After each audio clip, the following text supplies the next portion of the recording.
जी students, आज हम discuss करेंगे 5 किंगडम क्लासिफिकेशन सिस्टम को। हमने ऑर्गेनिजम्स को बहुत से ग्रुप्स में डिवाइड किया है। पहले हमने 2 ग्रुप्स में डिवाइड किया था, एनिमल्स और प्लांट्स में। इसके बाद हमने उसको 3 ग्रुप्स में डिवाइड किया, लेकिन अब हमने उसको 5 में डिवाइड कर लिया है। इसको पहले जो डिस्क्राइब किया था रॉबर्ट विटिकर ने किया था, इसके बाद बहुत से साइंटिस्ट ने इसको मॉडिफाई किया है। हम उनके नाम लिख लेते हैं। सबसे पहले हमने लिख लिया रॉबर्ट विटिकर। दूसरा जो साइंटिस्ट आए थे उनमें सबसे ज्यादा फेमस जो है मॉर्गलियस एंड शिवार्ट्स हैं, इन्होंने इसको मॉडिफाई किया था। ठीक है, ये हमने इनके नाम लिख लिया। अब हम देखते हैं कि ये किस बेस पे इन्होंने इसको क्लासिफाई किया था और वो कौन से 5 ग्रुप्स हैं और इसकी क्यों हमें बनाने की जरूरत पेश आई। ठीक है, इसको ग्रुपिंग करने के कुछ रूल्स है, कुछ वो कौन कौन से रूल्स हैं हम उनको देख लेते हैं। फर्स्ट ऑफ ऑल हम एक डायग्राम देखेंगे। ठीक है, एक फिगर देख लेते हैं जिसमें हमें पता चल जाएगा कौन से 5 ग्रुप्स हैं। ये जी हमारे पास डायग्राम आ गई है। फर्स्ट ऑफ ऑल हमारे पास जो दो मेन बेसिस थी कि एक प्रोकैरियोट्स मीन, जो कि प्रोकैरियोट्स का मतलब होता है जिसमें न्यूक्लियस एब्सेंट होता है। ठीक है, वो ऑर्गेनिज्म होते हैं, बहुत सिंपल से सेल्स होते हैं। यहाँ हम लिख लेते हैं न्यूक्लियस इज एब्सेंट। न्यूक्लियस हमारे पास क्या है, एब्सेंट है। और जो हमारे पास यूकैरियोट्स होते हैं उनके उनके अंदर हमारे पास ये न्यूक्लियस प्रेजेंट होता है। ठीक है, न्यूक्लियस क्या होता है, प्रेजेंट होता है। और ट्रू न्यूक्लियस इसके अंदर कवरिंग भी सॉरी मेम्ब्रेन भी मौजूद होती है और पूरा स्ट्रक्चर उसका पाया जाता है। उसके अंदर बहुत से ऑर्गेनेल्स भी मौजूद होते हैं। ये हमारे पास यूकैरियोट्स हो गए। ठीक है, और ये हमारे पास प्रोकैरियोट्स हो गए। ये हमने 2 ग्रुप्स मेन बने इसके। जो प्रोकैरियोट्स होते हैं वो बहुत सिंपल से ऑर्गेनिज्म होते हैं, इनको मोनेरा कहते हैं। जो फर्स्ट ग्रुप है हमारे पास 5 किंगडम क्लासिफिकेशन का, जो पहला ग्रुप है उसका नाम क्या है जी, उसका नाम है हमारे पास आ जाता है मोनेरा। मोनेरा को प्रोकैरियोट्स भी कहा जाता है। ठीक है, मोनेरा, इसको हम प्रोकैरियोट्स कहते हैं। बहुत सिंपल सा सेल है, दुनिया में सबसे सिंपल सेल पाया जाता है। ठीक है, इसके अंदर हमारे पास और क्या क्या कैरेक्टरिस्टिक्स है वो हम यहाँ लिख लेते हैं। इसमें न्यूक्लियस एब्सेंट है, हमने देख लिया। ठीक है, न्यूक्लियस एब्सेंट होगा, बहुत सिंपल सा सेल है। सिंपल डीएनए इसके सेंटर में मौजूद होगा सेल के। सेकंड कैरेक्टरिस्टिक्स, इसमें ऑर्गेनेल्स भी एब्सेंट होंगे। ठीक है, ऑर्गेनेल्स भी एब्सेंट होंगे। और ये जो है सबसे सिंपलेस्ट सेल जो है उसकी एग्जाम्पल हमारे पास कौन सी मौजूद है वो भी हम देख लेते हैं। ठीक है, हम यहाँ एक डायग्राम देख लेते हैं। ठीक है, ये हमें आम आंख से नजर भी नहीं आते हैं, माइक्रोस्कोप से देखे जाते हैं। ये देखिए हमारे पास बैक्टीरिया आ जाते हैं और साइनोबैक्टीरिया आ जाते हैं। ठीक है, हम यहाँ लिख लेते हैं ये क्या है, हमारे पास बैक्टीरिया है। ठीक है, सॉरी इसके स्पेलिंग ठीक कर लेते हैं। ठीक है, हमारे पास जो एग्जाम्पल्स हैं वो कौन सी आ गई हैं, यहाँ हमने लिखा एग्जाम्पल्स। ठीक है, एग्जाम्पल्स जो हैं वो हैं हमारे पास बैक्टीरिया की और साइनोबैक्टीरिया की। ठीक है, तो ये फर्स्ट ग्रुप है और ये बहुत सिंपल सा ग्रुप है। ठीक है, इसके बाद जो हमारे पास बाकी ग्रुप्स आते हैं वो थोड़े से कॉम्प्लेक्स होते हैं।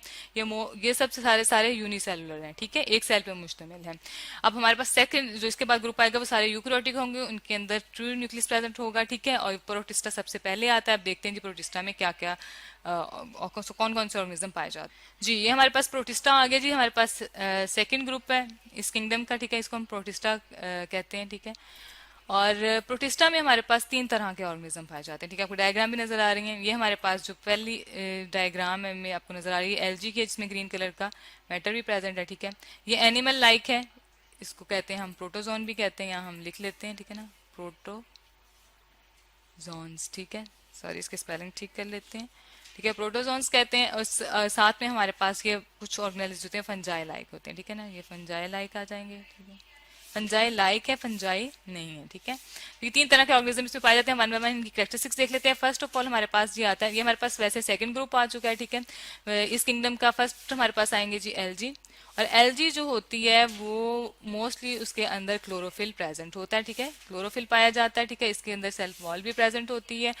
तो लेकिन ये प्लांट से बिल्कुल सॉरी डिफरेंट होती हैं। ठीक है, इस ग्रुप में पाई जाती है, इसलिए हमने इसको अलग रखा है। ठीक है, क्लोरोफिल है, क्लोरोफिल के स्पेलिंग ठीक कर लेते हैं। क्लोरोफिल हो गया। ठीक है, क्लोरोफिल प्रेजेंट हो गया। साथ में इसके हमारे पास क्या प्रेजेंट है जी, हमारे पास सेल वॉल भी प्रेजेंट है। ठीक है, सेल वॉल प्रेजेंट है। ठीक है, तीसरी हमारे पास जो कैरेक्टरिस्टिक्स है, ये मल्टी सेलुलर भी होते हैं, यूनिसेलुलर भी होते हैं। ये तीनों तरह के होते हैं। ठीक है, यूनिसेलुलर मीन एक सेल वाले, मल्टी सेलुलर मीन बहुत सारे सेल्स से बने हुए। और जो कॉलोनीज में एक सेल जो है यूनिसेलुलर वो इकट्ठे जब रहते हैं उसमें हम कॉलोनीज कहते हैं। फंजाई लाइक जो सेकंड ग्रुप है यहाँ हम लिख लेते हैं, फंजाई लाइक है। ठीक है, बहुत सिंपल सा ग्रुप है, ये हम नजर आ रहा है आपको। ठीक है, इसके अंदर क्लोरोफिल एब्सेंट है। ठीक है, क्लोरोफिल एब्सेंट है तो ये फोटोसिंथेसिस खुद नहीं कर सकता। क्लोरोफिल क्या होता है, ग्रीन कलर का मैटर होता है जिससे प्लांट्स फोटोसिंथेसिस करते हैं। ठीक है, इसमें हमारे पास क्लोरोफिल एब्सेंट है, ये हेटरोट्रॉफ होंगे। ठीक है, सेल वॉल इसके अंदर प्रेजेंट है, ठीक है, लेकिन उसकी कंपोजिशन जो है चेंज है, वो किसी और चीज की बनी हुई है, ठीक है, वो प्लांट लाइक नहीं है, ठीक है, ना वो एलजी लाइक है।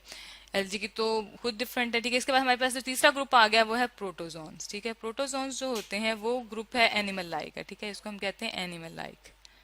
एनिमल लाइक होते हैं, ये मूव कर सकते हैं, लेकिन ये क्या होते हैं, ये पाए जाते हैं, यहाँ हमने लिख लिया एनिमल लाइक, ये हेट्रोट्रॉफ्स होते हैं, ठीक है। यहाँ हम इनकी कैरेक्टरिस्टिक लिख सकते हैं, मूव कर सकते हैं, और दूसरी बात ये क्या है, हेट्रोट्रॉफ्स हैं, फूड के लिए दूसरों पे डिपेंडेंट है, ठीक है, हेट्रोट्रॉफ्स।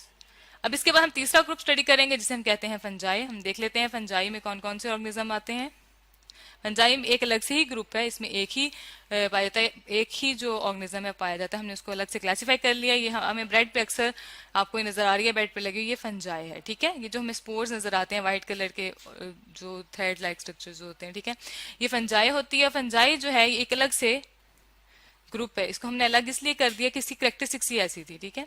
इसके अंदर सेल वॉल प्रेजेंट है, ठीक है, लेकिन वो किस चीज की बनी हुई है, उसका मटेरियल बिल्कुल डिफरेंट है, उसे हम काइटन कहते हैं, ठीक हो गया।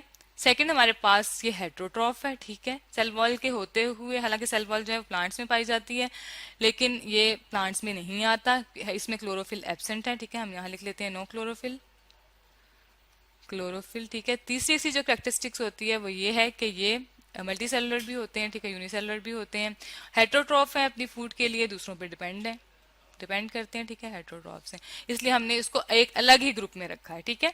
इसके बाद हमारे पास जो लास्ट 2 ग्रुप्स बचते हैं वो है एनिमल्स और प्लांट्स। देख लेते हैं एनिमल्स और प्लांट्स जो हैं उनकी कैरेक्टरिस्टिक्स क्या हैं। ये हमारे पास एनिमिलिया आ जाएगा, इसको हम इस जो 5 किंगडम क्लासिफिकेशन इसमें हम इसको एनिमिलिया कहते हैं, और प्लांट्स को हम प्लांटी कहते हैं, ठीक है। इन दोनों को हम इकट्ठे कंपेयर कर लेते हैं।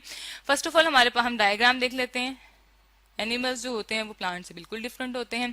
जो हम बहुत सिंपल सी क्लासिफिकेशन करते हैं वो ये होते हैं कि एनिमल्स के अंदर जो है क्लोरोफिल एब्सेंट होता है, वो अपनी फूड खुद नहीं बना सकते, वो फूड के लिए दूसरों पर डिपेंडेंट है, हेट्रोट्रॉफ्स हैं, ठीक है, क्लोरोफिल इज एब्सेंट।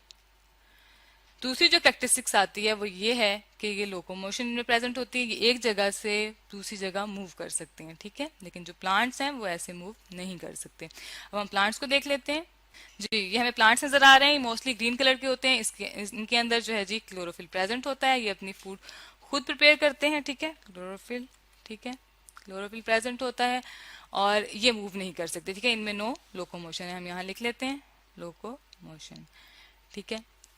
ये लास्ट मेजर ग्रुप है, ये मल्टी सेलुलर भी होते हैं, यूकैरियोटिक भी होते हैं। मल्टी सेलुलर मीन ज्यादा सेल से बने हुए होते हैं, इसलिए ये बहुत बड़े बड़े हमें प्लांट्स और एनिमल्स नजर आते हैं। तो आज हमने जो डिस्कस किया है 5 किंगडम क्लासिफिकेशन सिस्टम, जिसमें हमने ऑर्गेनिजम्स के 5 ग्रुप बना दिए हैं। एनिमल्स और प्लांट्स है सबसे बड़ा ग्रुप है, ठीक है। इसके बाद फिर फंजाई भी है, वो हमने अलग रखा है, और प्रोटिस्टा में तीनों तरह के ऑर्गेनिज्म पाए जाते हैं, एनिमल लाइक, एल्जी, और प्लांट लाइक, और फंजाई लाइक, ठीक है। इसके बाद जो हमारे पास सबसे सिंपल ग्रुप है जो हमने फर्स्ट ऑफ ऑल क्लासिफाई किया था वो था हमारे पास मुनैरा, ठीक है। तो यूं हमने आज 5 किंगडम क्लासिफिकेशन सिस्टम के बड़ा जो कि फाइनल ग्रुप है, अब हमने दुनिया में पाए जाने वाले तमाम ऑर्गेनिज्म को 5 ग्रुप्स में डिवाइड कर दिया है।